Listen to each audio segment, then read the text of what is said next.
नमस्कार। श्रम समाचार में आपका स्वागत है। आज आपके समक्ष जो विषय है वो विषय बहुत छोटा है, लेकिन इसके बारे में बहुत ज्यादा अंतर्द्वंद समाज में होता है, जानकारी में होता है। लगभग 2% अभी व्यक्ति सीधा सरकार में काम करते हैं। पहले वो 6%, 7% था, अब लगभग 2% हो गया। और जो टोटल यानी 97% लोग संविदा, ठेका, फिक्स टर्म या आप जो कहें नियोजन, नियोजित शब्द का प्रयोग आपका जो भी हो, यानी उसमें काम कर रहे हैं। ये आज परिस्थिति देश की हो गई है। अब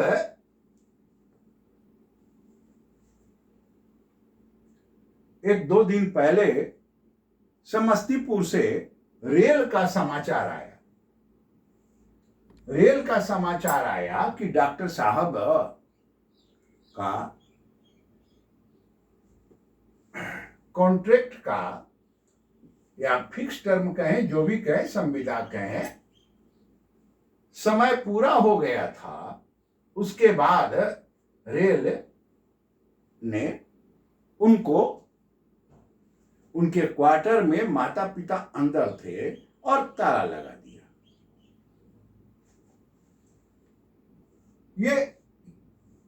ये समाचार अभी एक हफ्ता से बिहार में छाया रहा। हम पुनः आज इसको इसलिए ले आए हैं कि आपके समक्ष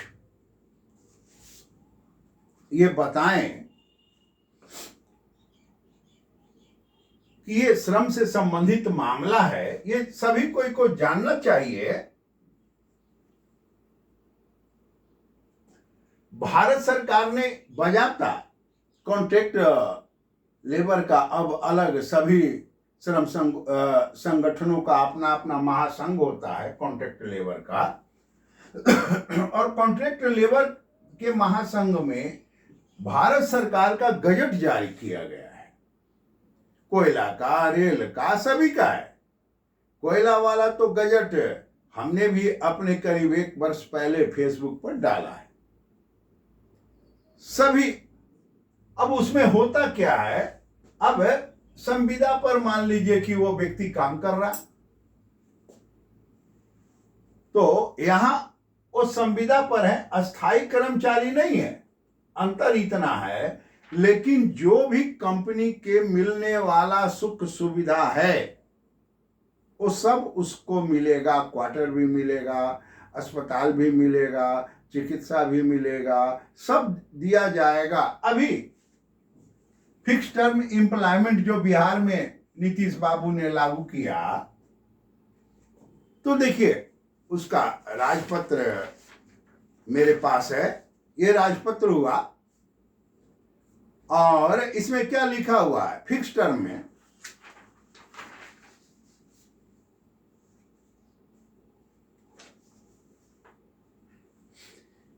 कोई नियत अवधि नियोजन कर्मकार ऐसा कर्मकार है जो नियत अवधि के लिए नियोजन की लिखित संविदा के आधार पर लगा हुआ है, पूर्ण विराम, परंतु उसके कार्य के घंटे, मजदूरी, भत्ते और अन्य फायदे किसी अस्थायी कर्मकार से कम नहीं होंगे। देखिए,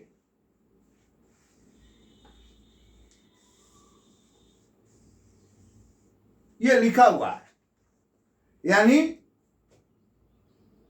वो अस्थायी हैं, एक कर्मचारी अस्थायी है, लेकिन अन्य जो सुविधा, वो विभाग, वो संस्था, रेल, पोस्टल, कोयला देता है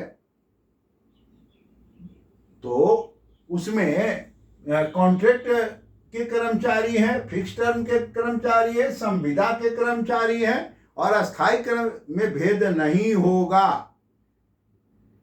हाँ, तब अंतर कहां पड़ता है? तब अंतर कहां पड़ता है? अंतर पड़ता है, उसका एक उदाहरण जो मेरे प्रैक्टिकल जीवन में आया है आपके समक्ष रख रहा हूं। अब ये पोस्टल में पटना जीपीओ में आपको 26 वो डाक गाड़ी चलाते थे। डाक गाड़ी जो मेल होता है, पोस्टल ले आना ले जाना, एक जीप टाइप की, इसमें 26 ड्राइवर थे। अब ये जो 26 ड्राइवर इसमें थे, काम करते कुछ हैं, तो इनको ईएसआई और पीएफ नहीं मिलता। मेंबर होने के नाते उसके अन्य नेता लोग हमारे पास आए, कहे सर जी आप इसको ईएसआई पीएफ दिला दीजिए। मैंने अप्लाई कर दिया, हमने अपने ही पैड पर अप्लाई कर दिया पटना जीपीओ का, और मिलना शुरू हो गया। लेकिन उसके पदाधिकारियों ने क्या किया? उसके पदाधिकारियों ने उसमें से 6 कर्मचारियों को बाहर निकाल दिया। उसमें से 6 कर्मचारियों को बाहर निकाल दिया।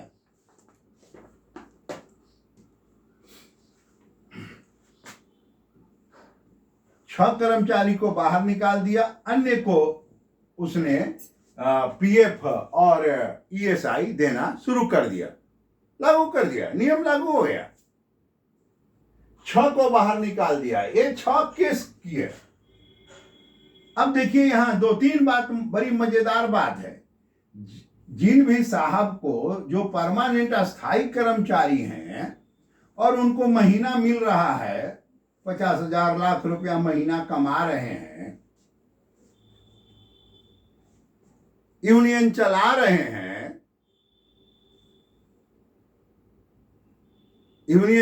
नेता भी बनने की इच्छा है, लेकिन जब उनको पोस्टल का पदाधिकारी ने एक बार हरका दिया तो ये सारे अस्थायी कर्मचारी जो हैं पोस्टल वाले मैदान छोड़ के भाग गए।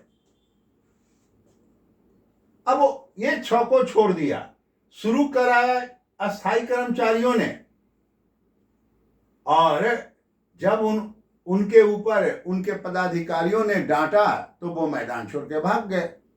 ये मामला हाई कोर्ट चला गया, पटना हाई कोर्ट में अच्छा बहस शुरू हुई,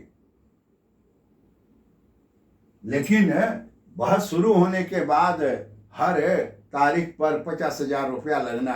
अब जिसकी नौकरी चली गई है, जिसको 10,000 15,000 रुपया आय था, वो आय बंद हो गया है, घर में खाने वाला है, तो वकील साहब को फीस कहां से दे और अपना फीस का कैसे मेंटेन करे? वकील साहब को इसने फीस नहीं दिया। उसका परिणाम क्या हुआ? 3-4-5 दिन चलने के उपरांत परिणाम क्या हुआ कि 3-4 तारीख चला,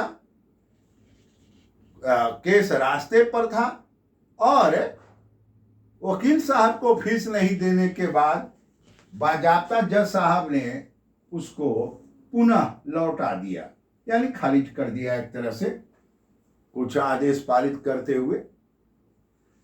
तो ये जो कर्मचारी होते हैं, जो संविदा पर काम करने वाला जो कर्मचारी है, वो कर्मचारी